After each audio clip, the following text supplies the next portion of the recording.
पांडवों की विश्व विजय। विदुर के विरोध करने पर भी धृतराष्ट्र ने उसी को इंद्रप्रस्थ जाकर युधिष्ठिर को आमंत्रित करने के लिए कहा।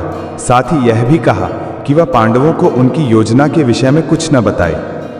विदुर उनका संदेश लेकर पांडवों को आमंत्रित कराए।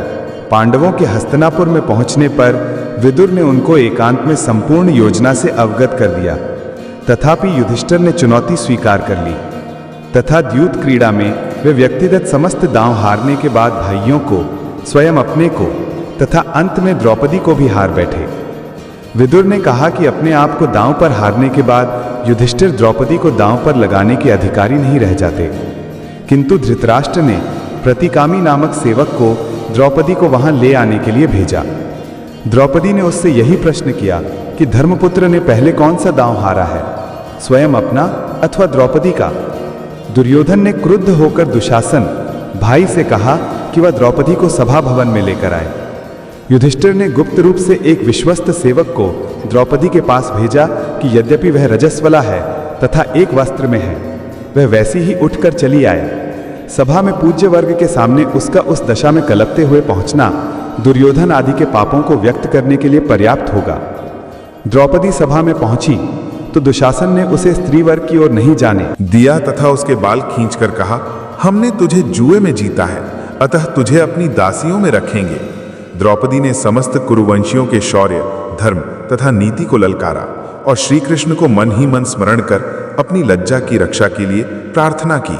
सब मौन रहे, किंतु दुर्योधन के छोटे भाई विकर्ण ने द्रौपदी का पक्ष लेते हुए कहा कि हारा हुआ युधिष्ठिर उसे दांव पर नहीं रख सकता था, किंतु किसी ने उसकी बात नहीं सुनी।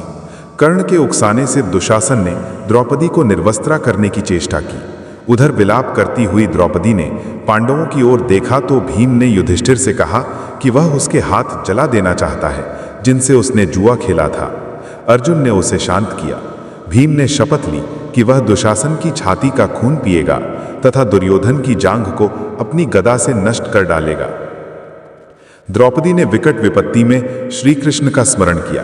श्री कृष्ण की कृपा से अनेक वस्त्र वहां प्रकट हुए जिनसे द्रौपदी आच्छादित रही। फलतः उसके वस्त्र खींचकर उतारते हुए भी दुशासन उसे नग्न नहीं कर पाया। सभा में बार बार कार्य के अनौचित्य अथवा औचित्य पर विवाद छिड़ जाता था।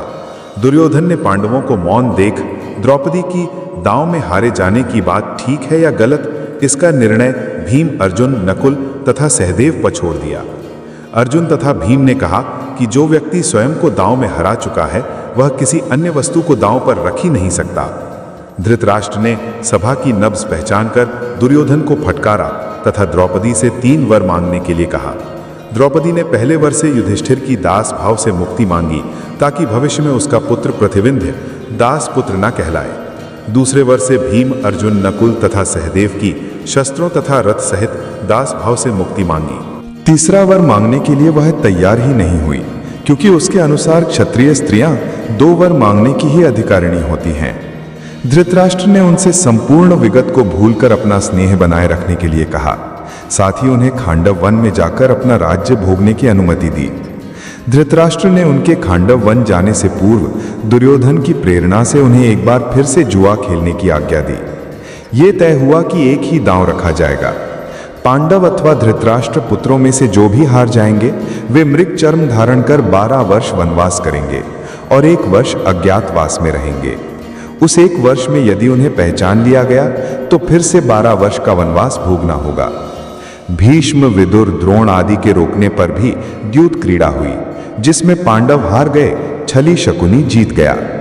वन गमन से पूर्व पांडवों ने शपथ ली कि वे समस्त शत्रुओं का नाश करके ही चैन की सांस लेंगे।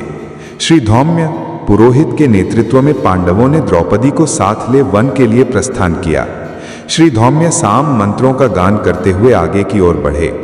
वे कहकर गए थे कि युद्ध में कौरवों के मारे जाने पर उनके पुरोहित भी इसी प्रकार साम गान करेंगे। युधिष्ठिर ने अपना मुंह ढका हुआ था। वे अपने क्रुद्ध नेत्रों से देखकर किसी को भस्म नहीं करना चाहते थे। भीम अपने बाहु की ओर देख रहा था, अपने बाहुबल को स्मरण कर रहा था। अर्जुन रेत बिखेरता जा रहा था। ऐसे ही भावी संग्राम में वह वाणों की वर्षा करेगा। सहदेव ने मुंह पर मिट्टी मली हुई थी। दुर्दिन में कोई पहचान न ले। नकुल ने बदन पर मिट्टी मल रखी थी। कोई नारी उसके रूप पर आसक्त न हो। द्रौपदी ने बाल खोले हुए थे, उन्हीं से मुंह ढककर विलाप कर रही थी। जिस अन्याय से उसकी वह दशा हुई थी, 14 वर्ष बाद उसके परिणाम स्वरूप शत्रु नारियों की भी वही दशा होगी। वे अपने सगे संबंधियों को तिलांजलि देंगी। वनवास के 12वें वर्ष के पूरे होने पर पांडवों ने अब अपने अज्ञातवास के लिए मत्स्य देश के राजा विराट के यहाँ रहने की योजना बनाई। उन्होंने अपना वेश बदला और मत्स्य देश की ओर निकल पड़े। मार्ग के एक भयानक वन के भीतर के एक शमशान में उन्होंने अपने अस्त्र शस्त्रों को छुपाकर रख दिया और उनके ऊपर मनुष्यों के मृत शवों तथा हड्डियों को रख दिया, जिससे कि भय के कारण कोई वहां न आ पाए। उन्होंने अपने छद्दा नाम भी रख लिए, जो थे जय, जयंत, विजय, जयतसेन और जयद्वल। किंतु ये नाम केवल मार्ग के लिए थे। मत्स्य देश में वे इन नामों को बदलकर दूसरे नाम रखने वाले थे। राजा विराट के दरबार में पहुंचकर युधिष्ठिर ने कहा, हे राजन, मैं व्याघ्रपाद गोत्र में उत्पन्न हुआ हूं तथा मेरा नाम कंक है। मैं द्यूत विद्या में निपुण हूं। आपके पास आपकी सेवा करने की कामना लेकर उपस्थित हुआ हूं। विराट बोले, कंक, तुम दर्शनीय पुरुष प्रतीत होते हो। मैं तुम्हें पाकर प्रसन्न हूं, अतएव तुम सम्मानपूर्वक यहाँ रहो। उसके बाद शेष पांडव राजा विराट के दरबार में पहुंचे और बोले, हे राजाधिराज, हम सब पहले राजा युधिष्ठिर के सेवक थे। पांडवों के वनवास हो जाने पर हम आपके दरबार में सेवा के लिए उपस्थित हुए हैं। राजा विराट के द्वारा परिचय पूछने पर सर्वप्रथम हाथ में करछी कढ़ाई लिए हुए भीमसेन बोले, महाराज, आपका कल्याण हो। मेरा नाम बल्लभ है। मैं रसोई बनाने का कार्य उत्तम प्रकार से जानता हूँ। मैं महाराज युधिष्ठिर का रसोइया था। सहदेव ने कहा, महाराज, मेरा नाम तंतीपाल है। मैं गाय बछड़ों के नस्ल पहचानने में निपुण हूँ और मैं महाराज युधिष्ठिर के गौशाला की देखभाल किया करता था। नकुल बोले, हे मत्स्याधिपति, मेरा नाम ग्रांथिक है। मैं अश्व विद्या में निपुण हूँ। राजा युधिष्ठिर के यहाँ मेरा काम उनके अश्वशाला की देखभाल करना था। महाराज विराट ने उन सभी को अपनी सेवा में रख लिया। अंत में उर्वशी के द्वारा दिए गए शापवश नपुंसक बने, हाथी दांत की चूड़ियां पहने तथा सिर पर चोटी गुंथे हुए अर्जुन बोले, हे मत्स्यराज, मेरा नाम वृहन्नला है। मैं नृत्य संगीत विद्या में निपुण हूँ। चूंकि मैं नपुंसक हूँ, इसलिए महाराज युधिष्ठिर ने मुझे अपने अंतःपुर की कन्याओं को नृत्य और संगीत सिखाने के लिए नियुक्त किया था। वृहन्नला के नृत्य संगीत के प्रदर्शन पर मुग्ध होकर उसकी नपुंसकता की जांच करवाने के पश्चात महाराज विराट ने उसे अपनी पुत्री उत्तरा की नृत्य संगीत की शिक्षा के लिए नियुक्त कर लिया। इधर द्रौपदी राजा विराट की पत्नी सुदेशना के पास जाकर बोली, महारानी, मेरा नाम सैरंध्री है। मैं पहले धर्मराज युधिष्ठिर की महारानी द्रौपदी की दासी का कार्य करती थी, किंतु उनके वनवास चले जाने के कारण मैं कार्यमुक्त हो गई हूँ। अब आपकी सेवा की कामना लेकर आपके पास आई हूँ।